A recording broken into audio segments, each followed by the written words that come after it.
कहते हैं दिल्ली की गद्दी तलवार की नोक पर जीती जाती थी।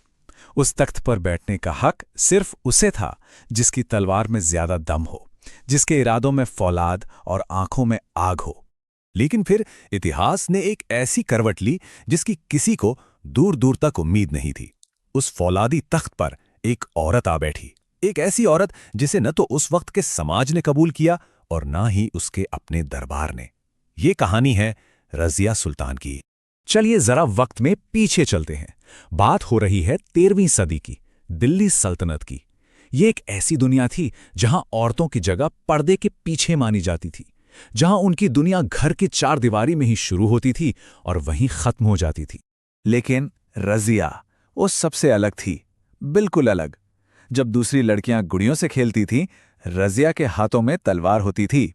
वो घोड़े पर ऐसे सवार होती थी मानो हवा से बातें कर रही हो, और उसमें उसमें एक पैदाइशी सेनापति के सारे गुण थे।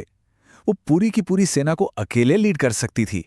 पर देखिए, सुल्तान इल्तुतमिश की नजरें पारखी थीं।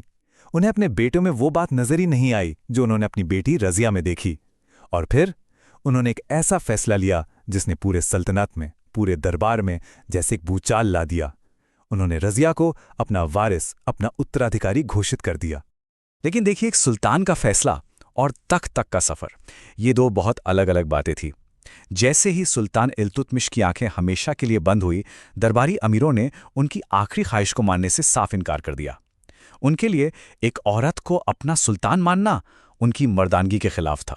तो उन्होंने क्या किया? उन्होंने रज़िया के हक को छीनकर उसके नाकाबिल भाई को तख्त पर बिठा दिया। उनका तर्क बड़ा सीधा था।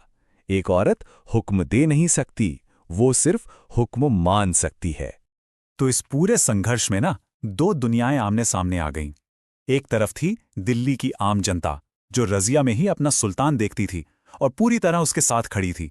और दूसरी तरफ थे वो ताकतवर अमीर और सरदार, जिनकी नफरत और साजिशों का जाल हर गुजरते दिन के साथ और भी गहरा होता जा रहा था। लेकिन रज़िया हार मानने वालों में से नहीं थी। उसने अमीरों की ताकत का जवाब दिया जनता की ताकत से। लोगों के बेपनाह समर्थन से उसने वो कर दिखाया जो किसी ने सपने में भी नहीं सोचा था। उसने अपना सिंहासन, अपना हक वापस छीन लिया और बन गई दिल्ली की पहली और आखिरी महिला सुल्तान। और रज़िया सिर्फ नाम की सुल्तान नहीं थी, उसने सबसे पहले पर्दा प्रथा को मानने से इनकार कर दिया। वो मर्दों का लिबास पहनकर खुले दरबार में बैठती, लोगों की शिकायतें सुनती और फैसले सुनाती थी। मतलब उसने उस दौर के हर दकियानूसी नियम को तोड़कर रख दिया था।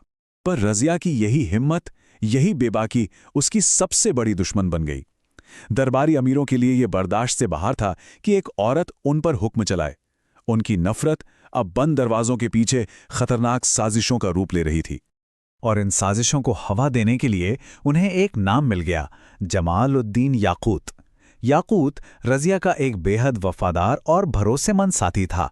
लेकिन दुश्मनों ने उनकी इसी नज़दीकी को गलत रंग देना शुरू कर दिया। पूरे दरबार में अफवाहें फैलने लगीं कि सुल्तान एक मामूली गुलाम पर कुछ ज्यादा ही मेहरबान हैं। इन अफवाहों ने ना जैसे आग में घी का काम किया। जो नफरत अब तक अंदर ही अंदर सुलग रही थी, वह बगावत की शक्ल में भड़क उठी। और इस बगावत की कमान संभाली मलिक अल्तूनिया ने। रज़िया ने इस बगावत को कुचलने की पूरी कोशिश की, लेकिन वो अकेली पड़ गई थी। अल्तूनिया की फौजों के सामने उसे शिकस्त का सामना करना पड़ा और उसे कैद कर लिया गया। दिल्ली का तख्त एक बार फिर खाली हो गया। मगर कहानी अभी खत्म नहीं हुई थी। कैद की काल कोठरी में कहानी ने एक ऐसा मोड़ लिया जिसकी किसी को उम्मीद नहीं थी। रज़िया ने अपने सबसे बड़े दुश्मन, जिसने उसे कैद किया था, उसी मलिक अल्तूनिया से हाथ मिला लिया और दोनों ने शादी कर ली। अब दोनों का मकसद सिर्फ एक था, दिल्ली का तख्त वापस हासिल करना। उन्होंने मिलकर एक नई सेना तैयार की और एक आखिरी निर्णायक जंग के लिए दिल्ली की तरफ कूच कर दिया। उनके इरादे तो बहुत मजबूत थे, लेकिन हालात उनके हक में बिल्कुल नहीं थे।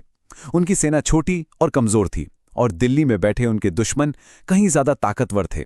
और इस बार शायद किस्मत ने भी उनका साथ नहीं दिया। उस आखिरी जंग में रज़िया और अल्तूनिया की हार हुई और इसी हार के साथ इतिहास की सबसे बहादुर शासकों में से एक का सफर अपने दर्दनाक अंत पर आ पहुंचा। साल था 1240। रज़िया सुल्तान की हत्या कर दी गई, सिर्फ सिर्फ 3.5 साल की हुकूमत और कहानी खत्म।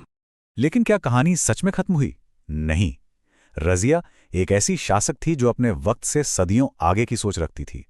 उसने यह साबित कर दिया था कि हुकूमत करने के लिए सिर्फ तलवार नहीं, हिम्मत चाहिए, और काबिलियत का ताल्लुक जिस्म से नहीं, जज्बे से होता है। आज भी रज़िया सुल्तान सिर्फ इतिहास के पन्नों का एक नाम नहीं है। उसका नाम हिम्मत का और सामाजिक बंधनों को तोड़ने का प्रतीक है। वो एक ऐसी विरासत छोड़ गई जो आज भी हम सबको प्रेरणा देती है। तो रज़िया की कहानी एक तरह से एक अधूरी कहानी बनकर रह गई, और ये हमें एक बहुत बड़े सवाल के साथ छोड़ जाती है। जरा सोचिए, अगर उसे एक मौका और मिला होता, अगर उसके अपने ही उसके खिलाफ साजिशें ना करते, तो क्या दिल्ली सल्तनत का और क्या पता पूरे हिंदुस्तान का इतिहास आज कुछ और ही होता।